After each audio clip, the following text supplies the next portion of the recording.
So here we are. Our another course is on Journal Studies paper second.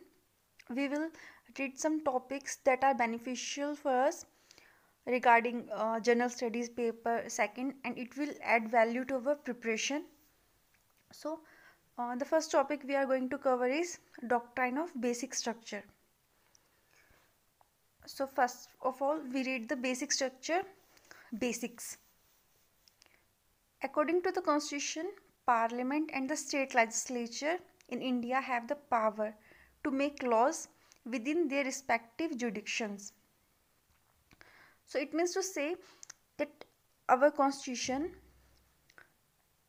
says that Parliament and state legislature इन दोनों को क्या है, power है laws बनाने की अपने अपने जुडिक्शन में.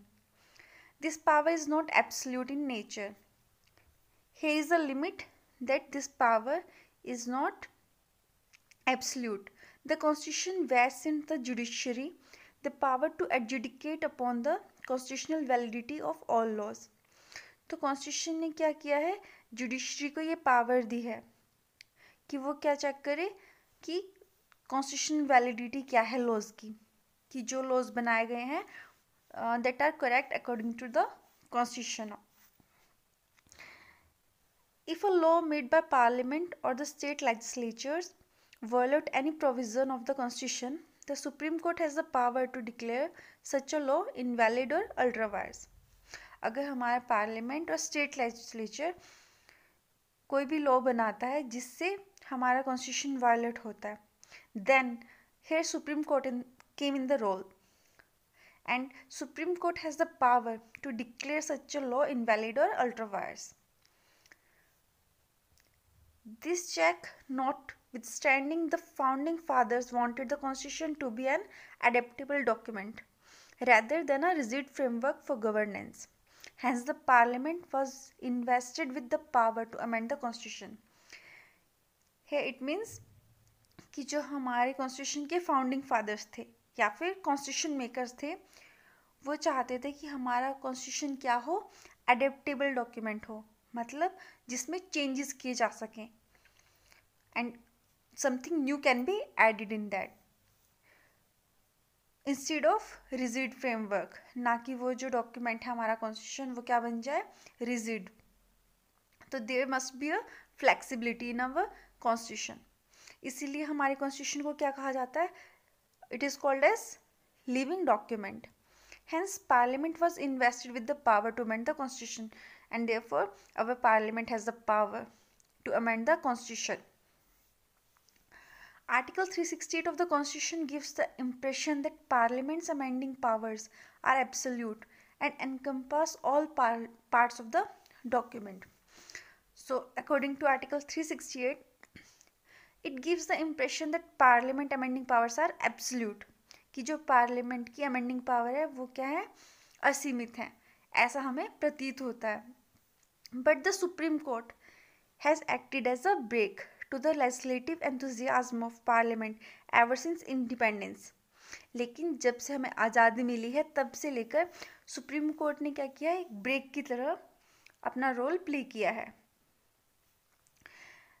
With the intention of preserving the original ideals envisioned by the constitution makers, the apex court pronounced that parliament could not distort, damage or alter the basic features of the constitution under the pretext of amending it.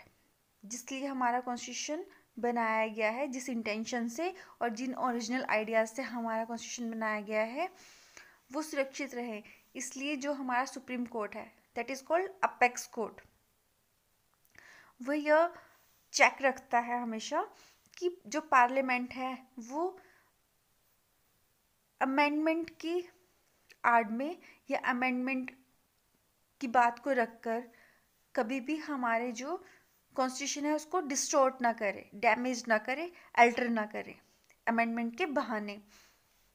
The phrase basic structure itself cannot be found in the constitution. So here it is an important point that basic structure is nowhere mentioned in the constitution. The Supreme Court recognized this concept for the first time in the historic Keshwanand Bharti case in 1973.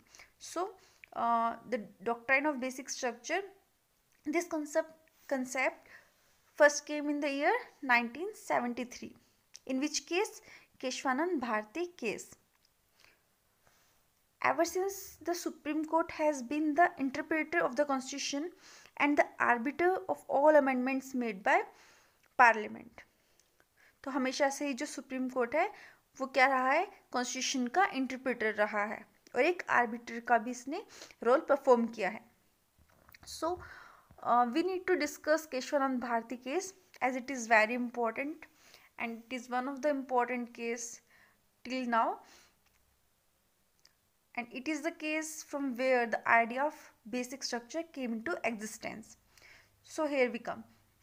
In the Keshwanand Bharti case 1973, the Supreme Court overruled its judgment in the Golaknath case 1967.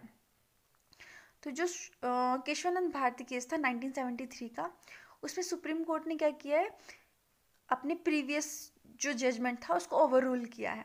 तो उनका previous judgement किस case में आया था, Golaknath case 1967. तो हम देखते हैं कि गोलकनाथ केस में सुप्रीम कोर्ट का क्या जजमेंट था.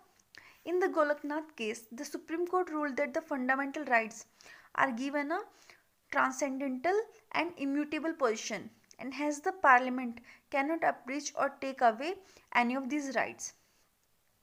तो सुप्रीम कोर्ट ने अपना यह डिसीजन या जजमेंट लिया था कि जो फंडामेंटल राइट्स हैं वो क्या है, इम्यूटेबल हैं. तो मतलब इम्यून है वो जो फंडामेंटल राइट्स हैं हमारे, तो उनको हम लोग कर्टेल नहीं कर सकते, कम नहीं कर सकते, एब्रिज नहीं कर सकते. A constitutional amendment act is also a law within the meaning of Article 13 and hence would be void for violating any of the fundamental rights. तो जैसे कि हमको पता है कि आर्टिकल 13 बट इट सेज कि कोई भी ऐसा रूल या ऐसा लॉ नहीं बनेगा जिससे फंडामेंटल राइट्स को कर्टेल कर सकते हैं, ऐसा कोई भी लॉ वैलिड नहीं होगा. और जैसे अगर हम लोग कोई भी अमेंडमेंट करते हैं तो अगर उस कारण भी हमारे फंडामेंटल राइट्स कर्टेल होते हैं तो वो अमेंडमेंट क्या हो जाएगा, वॉइड हो जाएगा. In Kesavananda Bharati case the supreme Court upheld the validity of 24th Amendment Act 1971 and stated that the Parliament is empowered to abridge or take away any of the fundamental rights. लेकिन Keshavananda Bharati case में क्या होता है, supreme court बोलता है कि जो 24th Amendment Act 1971 था वो सही था, उसको अपहेल्ड करता है वो, और कहता है कि पार्लियामेंट को पावर है कि वो क्या कर सकती है कि एब्रिज मतलब कम कर सकती है या हमारे फंडामेंटल राइट्स को ले सकती है. लेकिन at the same time it lead down a new doctrine of basic structure और basic feature of the constitution. लेकिन इस बात को कहने के साथ साथ कि फंडामेंटल राइट्स को कम किया जा सकता है या उसको छीना जा सकता है, इसके साथ साथ हमारे सुप्रीम कोर्ट ने एक चीज़ और जोड़ी थी इस जजमेंट में कि हमारा जो बेसिक स्ट्रक्चर है वो प्रिजर्व रहना चाहिए. मतलब जिस इंटेंशन से हमारे कॉन्स्टिट्यूशन को बनाया गया है वो ख़त्म नहीं होनी चाहिए. तो आप फंडामेंटल राइट्स तो कम कर सकते हो लेकिन बेसिक स्ट्रक्चर उसमें कुछ भी कमी नहीं आनी चाहिए. आप फंडामेंटल राइट्स में जैसे अगर आपने देखा हो कि राइट टू प्रॉपर्टी, पहले हमारे पास 7 फंडामेंटल राइट्स थे, तो राइट टू प्रॉपर्टी को हमसे छीना तो गया है फंडामेंटल राइट की तरह, लेकिन उससे हमारे जो कॉन्स्टिट्यूशन की भावना थी या जो बेसिक स्ट्रक्चर था उसमें कोई भी कमी नहीं आई है. It ruled that the constituent power of Parliament under Article 368 does not enable it to alter the basic feature of the Constitution. तो इसमें सुप्रीम कोर्ट ने कहा था कि जो आर्टिकल 368 है उसको चेंजेस करने का तो हक है कि पार्लियामेंट उससे आर्टिकल 368 से चेंजेस कर सकती है कॉन्स्टिट्यूशन में, लेकिन वो ऐसे कोई भी चेंजेस नहीं करेगी जिससे क्या हो, बेसिक स्ट्रक्चर जो कॉन्स्टिट्यूशन का है वो इफेक्ट हो. This means that the Parliament cannot abridge or take away a fundamental right that forms a part of basic structure of the Constitution.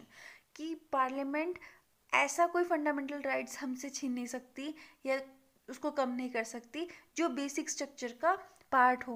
मतलब फंडामेंटल एक साइड से ये भी बोल दिया है कि आप हमारे फंडामेंटल राइट्स को कम कर सकते हो, हमसे ले सकते हो, लेकिन साथ ही साथ उससे हम जो कॉन्स्टिट्यूशन है उसका बेसिक स्ट्रक्चर इफेक्ट नहीं होना चाहिए. Various other cases which reaffirm the doctrine of basic structure. इसके अलावा कुछ और केसेस भी थे जिसमें ये बेसिक स्ट्रक्चर का कंसेप्ट है इसको रीअफर्म किया गया, मतलब दोबारा से इसको स्वीकारा गया. The doctrine of basic structure of the constitution was reaffirmed and applied by the Supreme Court in the Indira Nehru Gandhi case 1975. तो जो बेसिक स्ट्रक्चर का यह डॉक्ट्राइन था इसको रीअफर्म और अप्लाई कब किया गया? सुप्रीम कोर्ट के द्वारा इंदिरा नेहरू गांधी केस 1975 में. Again the Parliament reacted to this judicially innovative doctrine of basic structure by enacting the 42nd amendment act 1976. तो पार्लियामेंट ने क्या किया,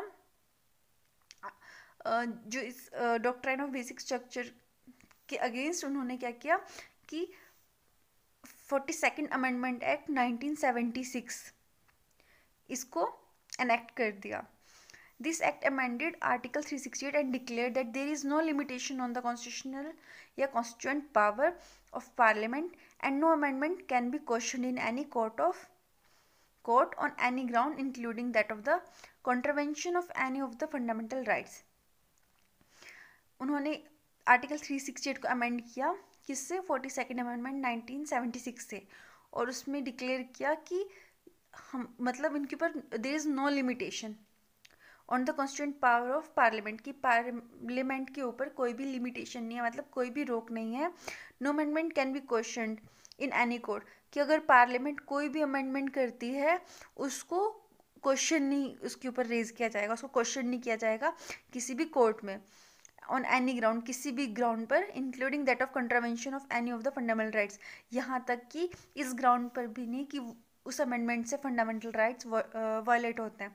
अगर किसी अमेंडमेंट से पार्लियामेंट के फंडामेंटल राइट्स भी वायलेट हो रहे हो तो भी आप उसको किसी भी कोर्ट में क्वेश्चन नहीं कर सकते, और पार्लियामेंट की पावर पर कोई भी लिमिटेशन नहीं है. ये इन्होंने क्या किससे किया?